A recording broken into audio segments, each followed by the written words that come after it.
Shalom jemaat yang terkasih, kembali lagi dalam renungan TK Temukan Kebenaran Allah yang Dahsyat. Mari kita berdoa. Bapa dalam surga, kami bersyukur kepadamu untuk penyertaan-Mu dalam kehidupan kami. Dan kami sungguh-sungguh membutuhkan Engkau terus menyertai dan menuntun kami melalui kebenaran firman-Mu. Berbicaralah kepada setiap kami siap untuk mendengar dan melakukannya. Di dalam nama Tuhan Yesus kami berdoa, amin. Bacaan Alkitab hari ini dari Bilangan 5 ayatnya yang ke-6. Berbicaralah kepada orang Israel, apabila seseorang, laki-laki atau perempuan melakukan sesuatu dosa terhadap sesama manusia, dan oleh karena itu berubah setia terhadap Tuhan, sehingga orang itu menjadi salah. Saudara-saudara, seorang suami yang mengkhianati janji pernikahannya tidak hanya melukai istrinya, tetapi juga menghancurkan kepercayaan yang menjadi fondasi pernikahan itu sendiri. Demikian pula ketika seseorang berbuat dosa terhadap sesamanya, ia tidak hanya merugikan orang itu, tetapi juga berubah setia terhadap Tuhan. Bilangan 5 ayat 6 mengajarkan bahwa kesetiaan bukanlah sekedar nilai moral yang baik, melainkan prinsip kudus yang menjadi dasar hubungan kita dengan Allah dan sesama. Kesetiaan adalah cerminan dari karakter Allah sendiri. Sepanjang Alkitab, Allah menyatakan dirinya sebagai Allah yang setia, yang tidak pernah ingkar janji.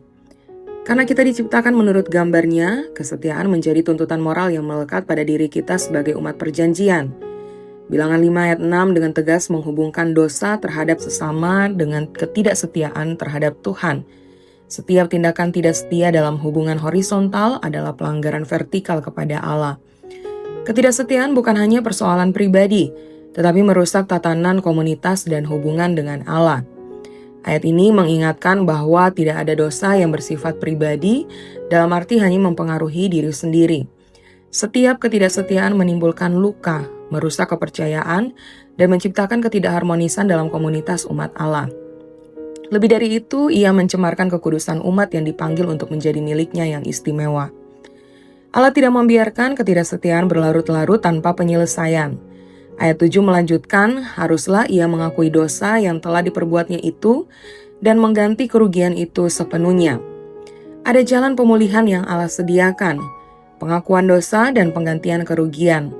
Seperti kata Dietrich Bonhoeffer, hanya mereka yang percaya yang taat dan hanya mereka yang taat yang percaya. Saudara-saudara, kesetiaan adalah ungkapan iman yang hidup. Marilah kita memeriksa hidup kita. Adakah janji yang kita ingkari? Adakah kepercayaan yang kita hianati? Tuhan memanggil kita untuk hidup setia kepadanya dan kepada sesama. Karena kesetiaan adalah jalan menuju berkat dan kehormatan di hadapannya.